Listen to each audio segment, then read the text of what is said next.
અંદરથી પણ તોડીને બતાવું.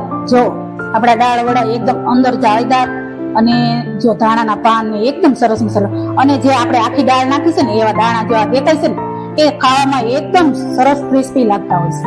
અને ઉપરથી એનું પડ ક્રિસ્પી બન્યું છે, અંદર જાળીદાર બન્યું છે. એટલા સરસ આપણા દાળ વડા બનીને તૈયાર છે.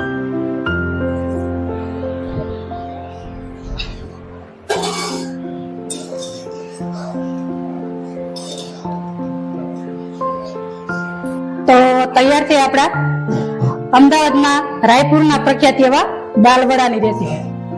તમને આ દાળ વડાની રેસીપી કેવી લાગી તે મને કમેન્ટમાં જરૂરથી જણાવશો. અને જો રેસીપી સારી લાગી હોય તો લાઈક કરજો, શેર કરજો અને સબસ્ક્રાઇબ કરવાનું ના ભૂલશો.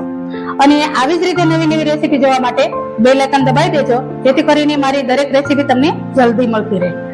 ફરી મળશું નવી રેસીપી સાથે. Thank you.